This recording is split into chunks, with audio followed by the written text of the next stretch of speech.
Good morning students. आज हमारा ethics series का सेकेंड लेक्चर है। अब से हम कोशिश ये करेंगे कि जो भी आगे वीडियोस अपलोड हों वो लगभग 30 से 35 मिनट की हों, ताकि आप अपने हिसाब से उसको देख सकते हो। क्योंकि मुझे लगता है कि 1 घंटे या 1 घंटे से ऊपर की वीडियोस ओवर पावरिंग हो जा रहे थे। तो अभी हमने बात करते हैं सेकेंड लेक्चर से पहले कि फर्स्ट लेक्चर में हमने क्या क्या किया था। देखिए, फर्स्ट लेक्चर में मैंने आपको बताया कि एथिक्स होता क्या है, अंडरस्टैंडिंग। उसके साथ साथ मैंने आपको बताई डेफिनेशन। वो डेफिनेशन आपको याद करनी है और यूं की यूं लिखनी है वहाँ पर।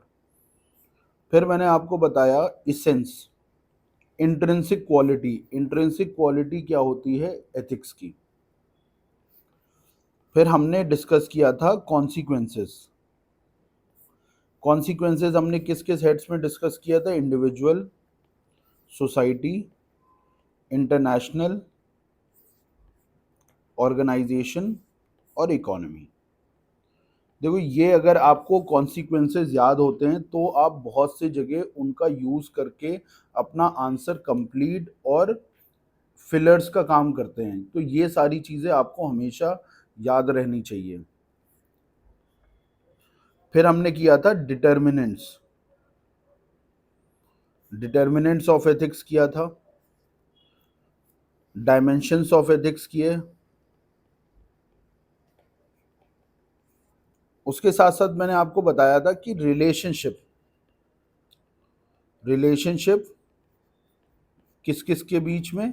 एथिक्स और मॉरल्स के बीच में, एथिक्स और लॉ के बीच में, एथिक्स और रिलीजन के बीच में।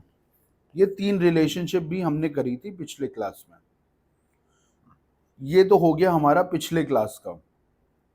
अब हम शुरू कर रहे हैं इसी यूनिट के सेकंड पार्ट से, वो है वैल्यूज। तो इस आधे घंटे वाले लेक्चर में हम वैल्यूज पहले करेंगे। फिर इसके बाद जो 30 मिनट का लेक्चर आएगा उसमें हम सोशलाइजेशन वाला पार्ट करेंगे।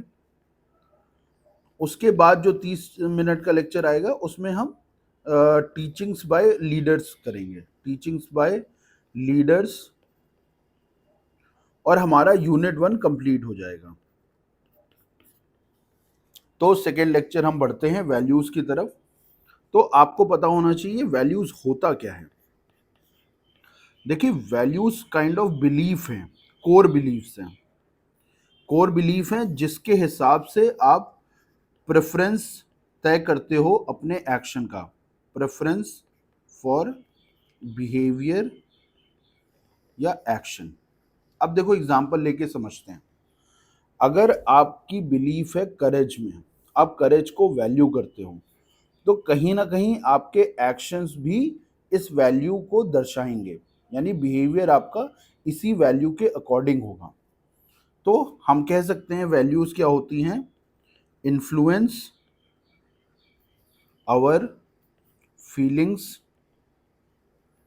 Thoughts and actions. क्या करती हैं वैल्यूज? हमारी फीलिंग्स, थॉट्स और एक्शंस को इन्फ्लुएंस करती हैं। और क्या करती हैं? Guide us to do value coherent behaviour. देखो, वैल्यू कोहेरेंट बिहेवियर क्या होता है? वैल्यू के हिसाब से, ठीक है। 99% आपके जो एक्शंस होते हैं वो वैल्यू कोहेरेंट ही होते हैं। एक्सेप्शंस होते हैं, उसके भी कुछ रीजंस होते हैं। जब आपका वैल्यू कन्फ्लिक्ट हो, प्रेशर हो, इस तरह की चीज़ों में आपका बिहेवियर वैल्यू के प्रतिकूल भी जा सकता है, ऑपोजिट भी जा सकता है। बट इन जनरल हमारे लिए क्या है? वैल्यूज़ क्या करती हैं? हमारी फीलिंग्स, थॉट्स और एक्शंस को इन्फ्लुएंस करती हैं और गाइड करती हैं हमें वैल्यू कोहेरेंट बिहेवियर के लिए। तो ये आपको एक्सप्लेनेशन वाला पार्ट हो गया। अब हम बात करते हैं डेफिनेशन वाली पार्ट की। तो अगर हम डेफिनेशन वाली पार्ट की बात करते हैं तो ऑलपोर्ट पर्सन है, इनकी डेफिनेशन क्या थी वैल्यूज को लेके? Beliefs upon which man acts by preferences. अगर आपका देखो क्वेश्चन आता है तो ये डेफिनेशन ऑलपोर्ट के नाम से आप ये डेफिनेशन लिखोगे ही लिखोगे, क्योंकि पढ़ने वाले को लगना चाहिए कि आप तैयारी करके आए हो। सिर्फ आप फीलिंग से आंसर नहीं लिखते हो यहाँ पर। तो ये डेफिनेशन, यानी कि पहला पार्ट हमने समझ लिया, दूसरा हमने डेफिनेशन याद कर ली, तो हमारे वैल्यूज के क्वेश्चन का काफी हद तक आंसर तैयार हो जाता है। वापस से हम बात करते हैं कुछ इसमें हेड्स की। Features, features of values. भाई क्या क्या फीचर्स हैं? सबसे पहले हायरार्किकल होती है। हायरार्किकल का मतलब है इनमें प्रायोरिटी ऑर्डर होता है। देखो सारी वैल्यूज प्रायोरिटी ऑर्डर, सारी वैल्यूज एक बराबर नहीं होती हैं, तो हर पर्सन के उसमें कुछ वैल्यूज ऊपर होती हैं, ज़्यादा प्रेफरेंस रखती हैं, कुछ वैल्यूज नीचे रहती हैं। तो वैल्यू कॉन्फ्लिक्ट जब होता है तो जिसकी प्रायोरिटी ज़्यादा है वो वैल्यू के हिसाब से बिहेवियर तय होता है। तो क्या कहोगे आप, फीचर्स क्या है? हायरार्किकल। फिर बिहेवियरल डिस्पोजिशन, अभी हमने बात करी थी कि आपके एक्शन को डिफाइन करता है, तो कहीं ना कहीं जो बिहेवियर है आपका वैल्यूज के कोहेरेंट होता है। फिर कोर ऑफ पर्सनालिटी, किसी भी पर्सन की जो पर्सनालिटी होती है कहीं ना कहीं वैल्यूज से डिफाइन होती है।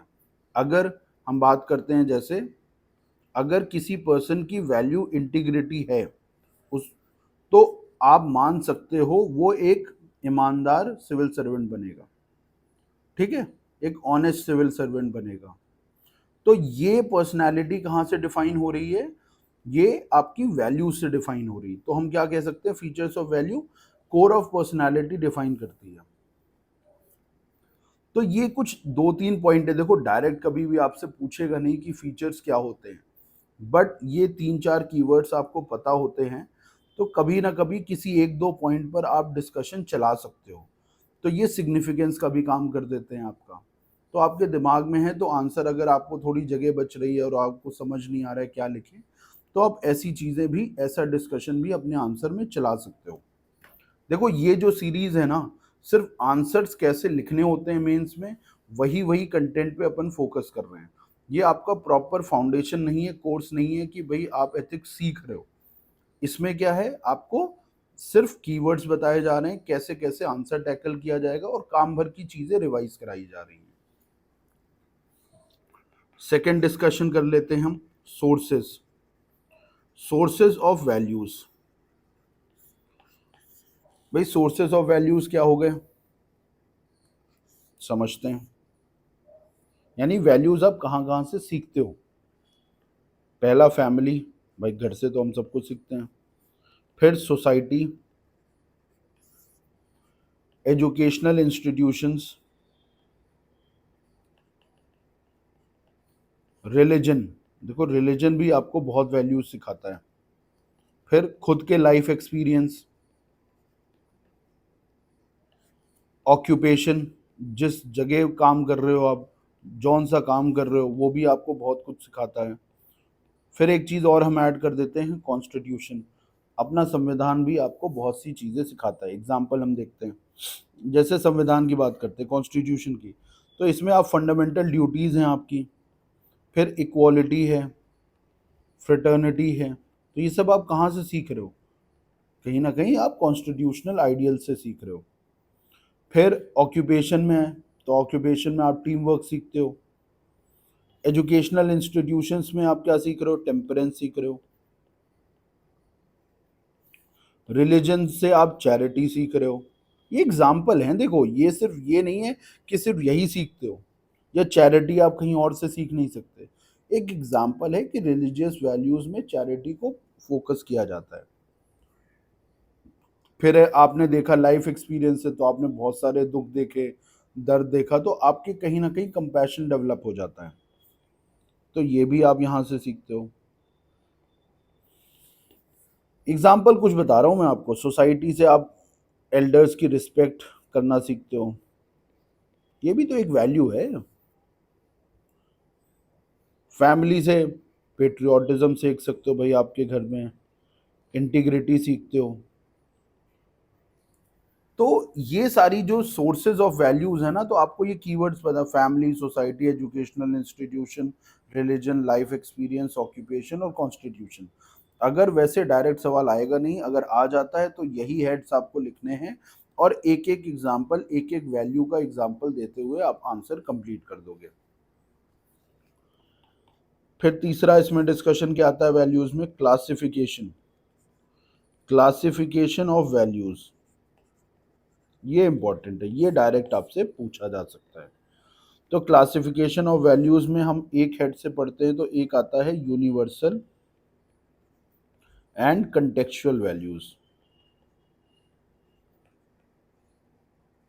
यूनिवर्सल वैल्यूज कौन होती हैं, जो सब पे अप्लाई होती हैं, और कंटेक्चुअल सिचुएशंस पे अप्लाई होती हैं, सब पर अप्लाई नहीं होती हैं। तो यूनिवर्सल वैल्यूज का एग्जांपल अगर मुझे लिखना हो तो मैं लिखूंगा ऑनेस्टी, इंटीग्रिटी। भाई ये तो सब पे अप्लाई होती है ना, ऐसा तो है नहीं कि आप पे अप्लाई हो रही है, हम पे नहीं अप्लाई हो रही है, हम पे अप्लाई हो रही है, आप पे नहीं अप्लाई हो रही है, सब पे अप्लाई होती है। कंटेक्चुअल वैल्यूज जैसे फेम, एडवेंचर, ठीक है। अब ये सारी वैल्यूज सब पे अप्लाई नहीं हो सकती, हो सकता है आपको फेम पसंद हो, सामने वाले को फेम ना पसंद हो, उसको एनोनिमस रहना पसंद हो, तो ये उसकी पसंद है, यानी कि ये उसकी वैल्यूज है। तो ये कंटेक्चुअल है, यूनिवर्सल एंड कंटेक्चुअल। दूसरा है तरीका, देखते हैं क्लासिफिकेशन का, टर्मिनल एंड इंस्ट्रूमेंटल।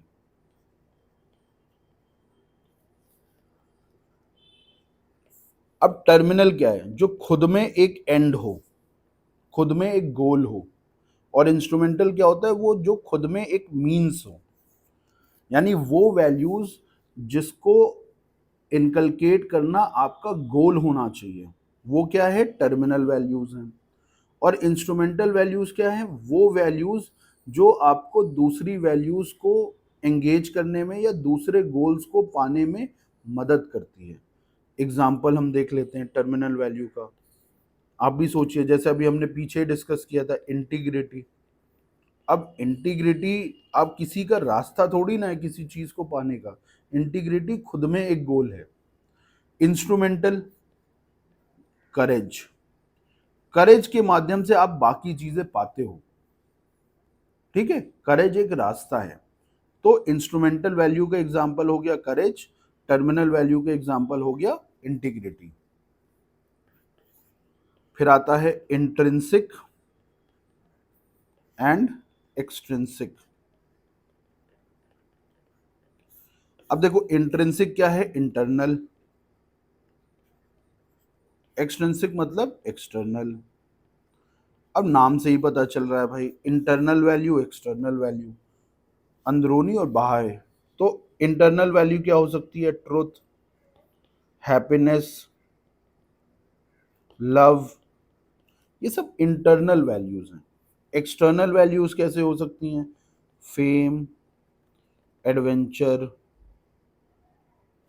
मनी, ये सब कहीं ना कहीं क्या वैल्यूज हैं, एक्सटर्नल वैल्यूज हैं।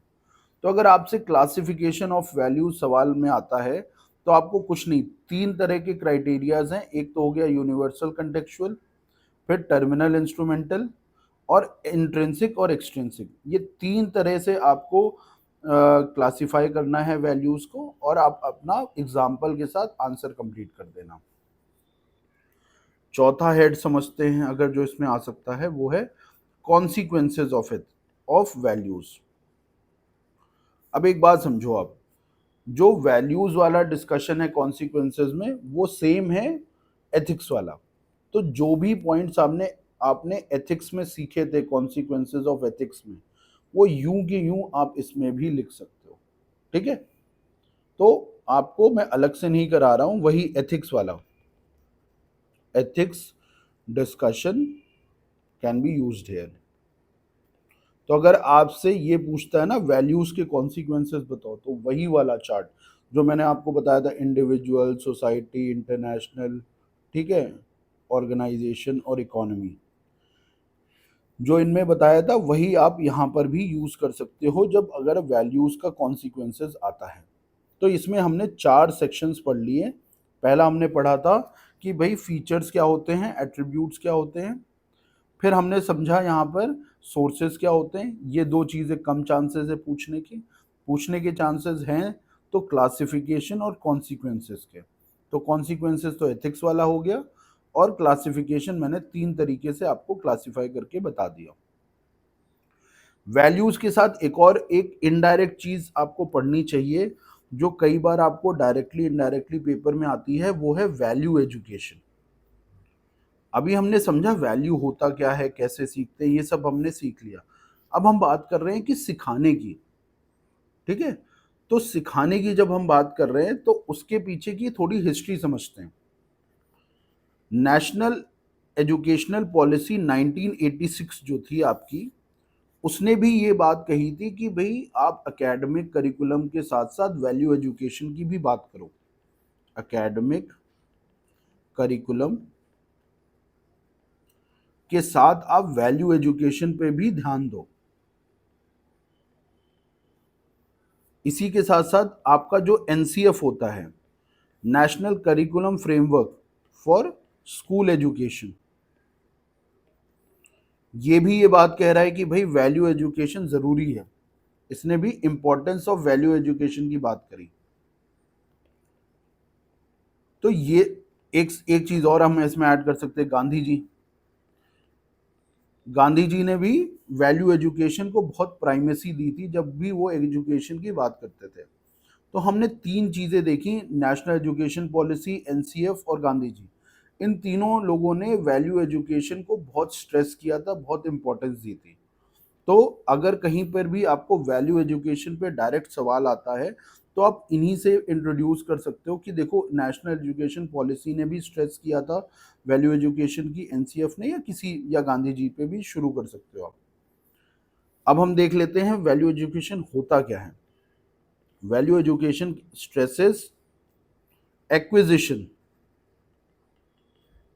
Acquisition of values, stresses acquisition of values. कौन सी values? Such as compassion, integrity, करेज।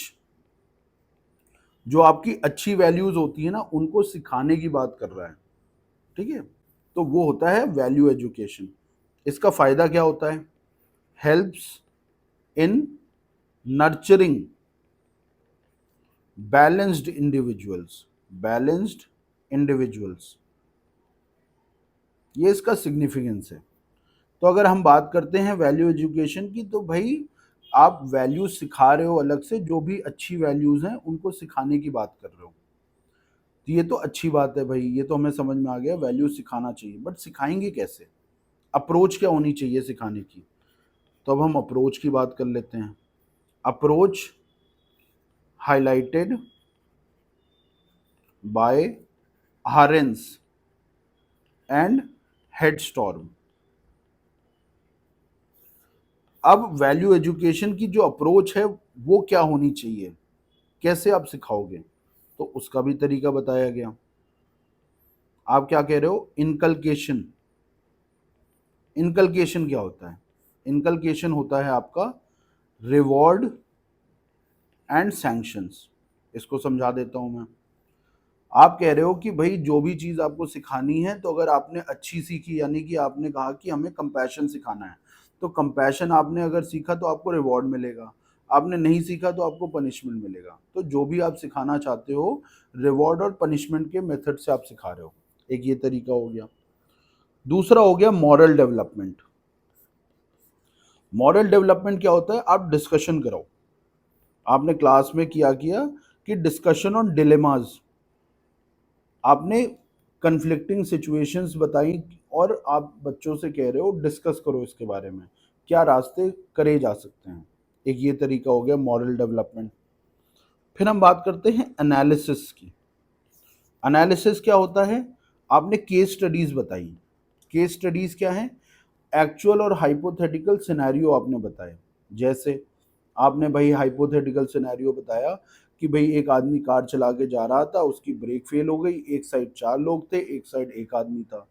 अब वो किस साइड अपनी गाड़ी को मोड़ेगा? ठीक है, अब ब्रेक तो फेल हो गई है, तो किसी ना किसी साइड तो आप उसको जाना ही पड़ेगा। तो वो किस साइड जाएगा, 4 लोग जहाँ खड़े हैं उस साइड जाएगा या 1 लोग जहाँ। तो ये एक हाइपोथेटिकल आपने केस स्टडी बनाई, तो इनके माध्यम से भी आप वैल्यू एजुकेशन देने की कोशिश करते हो। फिर आता है वैल्यू क्लैरिफिकेशन। देखो नाम से ही पता चल रहा है क्लैरिफाई कर रहे हो। अब यहां पर क्या करते हो कि आप खुद की identification of own and others values, इसमें क्या कर रहे हो कि आप खुद की वैल्यू पहचानने की कोशिश कर रहे हो कि भाई आपको क्या वैल्यू कर रहे हो आप। दूसरा, और आपके जो पीयर्स हैं उनकी क्या वैल्यूज है, आप उनको बताने की कोशिश करते हो। तो इसमें क्या होता है कि आपस में एक दूसरे की वैल्यूज पता चल रही हैं और आपको अच्छी और बुरी चीजें पता चल रही हैं, तो आपको सुधारने का मौका मिलता है। यह है वैल्यू क्लैरिफिकेशन। एग्जाम्पल के तौर पे जैसे मान लीजिए आप और आपके दोस्त बैठे हैं, ठीक है, और आप बता रहे हो कि भाई आपका ये जो तरीका है ना कि भाई आप यहाँ पर झूठ बोल देते हो, तो ये झूठ बोल देते हो ये गलत है। तो आपने बताया ना उनको कि ये आपकी जो वैल्यू, आप इस चीज को वैल्यू नहीं कर रहे हो, सच बोलने को वैल्यू नहीं कर रहे हो, दिस इज अ प्रॉब्लम। तो ये चीज उनको सुधारने का मौका मिलता है, तो वैल्यू क्लैरिफिकेशन इसको कहते हैं। फिर है एक्शन लर्निंग। एक्शन लर्निंग क्या है भाई? Putting values to practice. कैसे? अब आपने स्कूल में सिखाया कि भाई बच्चों को कि आपको अपने माता पिता की बहुत रिस्पेक्ट करनी चाहिए, अच्छी बात है, ये तो अच्छी वैल्यू है। अब आप इसको सिखा कैसे रहो भाई? ये तरीके तो ही हैं। इसके साथ साथ आपने एक तरीका और जोड़ दिया, आपने कहा कि जब भी आप बच्चों स्कूल आया करो तो अपने माता पिता के पैर छू के आया करो। तो आपने एक तरह से बिहेवियर इनकलकेट किया जो कि इस वैल्यू को प्रमोट करती है। तो इसको कहते हैं एक्शन लर्निंग। तो आरहेंस और हेडस्टॉर्म के द्वारा जो दी गई ये 5 अप्रोचेज हैं, ये आपको पता होना चाहिए। कई बार आपको क्वेश्चन में आएगा जहां पर आपको वैल्यू एजुकेशन के बारे में डिस्कशन करना है, तो एक छोटा सा ये डिस्कशन कर सकते हो, नहीं तो इसी को एक पिरामिड के थ्रू भी दिखा सकते हो। Inculcation, moral development, analysis, value clarification और एक्शन लर्निंग। इसको इस तरह से भी दिखा सकते हो क्वेश्चन में, जब जहां पर आपको ये बताना है कि कैसे आप वैल्यूज लाओगे। चाहे मान लीजिए केस स्टडी हो, वहां पर आपको बताना है कि भाई आप ऑर्गेनाइजेशन के हेड हो, ठीक है। अब ऑर्गेनाइजेशन के हेड हो और आपसे कहा गया कि ये केस हो रहा है जहां पर जो है एक कलीग दूसरे कलीग को छेड़ रहा है, परेशान कर रहा है। तो आप ऐसे में क्या क्या करोगे? तो आपने वो केस तो सुलझा दिया, केस बता दिया कि भाई मैं कमेटी बनाऊंगा, फिर कमेटी में देखूंगा कि वो कर रहा था कि नहीं कर रहा था, कर रहा था उसको पनिश करेंगे, वर्क कल्चर सुधारूंगा। अब वर्क कल्चर सुधारेंगे कैसे, उसमें ये अप्रोचेज आप बता देते हो कि मैं ये अप्रोचेज अप्लाई करूंगा वर्क कल्चर और इन जनरल वैल्यू स्ट्रक्चर में प्रमोट करने में अपने ऑफिस में।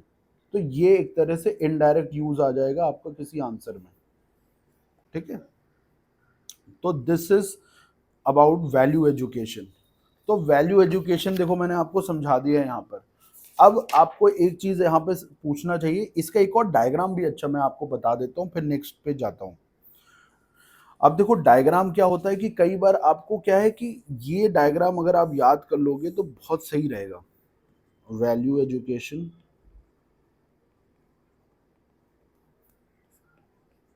एजुकेशनल इंस्टीट्यूशन, हमने देखो किया था ना कहाँ कहाँ से हम वैल्यू सीख सकते हैं, फैमिली, सोसाइटी। अब हमने वैल्यू एजुकेशन हमको मिल गया, अब मिलने के बाद क्या हो रहा है, हमारी वैल्यूज डेवलप हो रही हैं। वैल्यूज डेवलपमेंट बहुत आसान चार्ट है, याद कर सकते हो आराम से।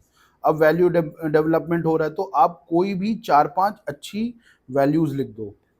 एम्पैथी, कंपैशन, ठीक है, इंटीग्रिटी, सेल्फलेसनेस, ठीक है। आपने कुछ अच्छी सी 3-4 आपने वैल्यूज बता दी, अब वैल्यू डेवलपमेंट हो गई। अब ये वैल्यूज डेवलप हो गई तो क्या होगा, कहीं ना कहीं कम्युनिटी एंड नेशन बिल्डिंग। भाई आप सब क्या है, किसी कम्युनिटी और नेशन का ही तो पार्ट हो, इंडिविजुअल्स। अगर हर इंडिविजुअल की वैल्यू डेवलपमेंट होगी तो ओवरऑल क्या होगा, कम्युनिटी और नेशनल डेवलपमेंट भी होगा। तो वही चीज हम बात कर रहे हैं, कम्युनिटी एंड नेशनल डेवलपमेंट। क्या क्या होगा उसमें, भाई आपकी पीस एंड स्टेबिलिटी आएगी, ठीक है, प्रॉस्पेरिटी, फिर आप कहते हो इंक्लूसिवनेस, इक्वालिटी। अगर आपकी वैल्यूज जो हैं एम्पथी और कंपैशन की है, तो क्या आप डिस्क्रिमिनेट करोगे आपस में, नहीं करोगे, तो कहीं ना कहीं इक्वालिटी आएगी। अगर आपके अंदर कंपैशन है तो आप कोशिश करोगे ना सबको साथ में लेके चलो। जब आप सबको साथ में लेके चलते हो तो इंक्लूसिवनेस भी डेवलप होती है, प्रॉस्पेरिटी होती है, ठीक है, इंटीग्रिटी है आपके अंदर, तो भाई पीस एंड स्टेबिलिटी है। कैसे, कि भाई आप किसी तरह का गलत कार्य नहीं कर रहे हो, ठीक है, कोई गलत अप्रोच नहीं रख रहे हो। तो ये एक डायग्राम है जहां पर आप वैल्यू एजुकेशन से शुरू करते हो, इंपॉर्टेंस ऑफ वैल्यू एजुकेशन या इंपॉर्टेंस ऑफ वैल्यूज। तो इस चार्ट को आप यूज करके अपना आंसर कंप्लीट कर सकते हो। यहाँ अगर अपन ने लिखना हो तो फिगर क्या लिखेंगे, इंपॉर्टेंस ऑफ वैल्यू एजुकेशन। देखो आगे आने वाले लेक्चर में एक मैं बताऊंगा सोशलाइजेशन वाला पार्ट, जो आपके क्वेश्चन आता ही आता है, जहां पर आपको फैमिली का रोल बताना होता है या सोसाइटी का बताना होता है या एजुकेशनल इंस्टीट्यूशन का। तो वहां पर भी आप ये डायग्राम बिल्कुल यूज कर सकते हो। कैसे यूज कर सकते हो, आपने यही चार्ट पूरा बना के रखना है बस। अगर आपसे सपोज फैमिली का पूछा गया तो आप बाकी दो को हटा देना, बाकी दो को हटा देना और यहाँ पर फैमिली सिर्फ रखना, और यही यूं के यूं चार्ट आप यूज कर सकते हो, ठीक है।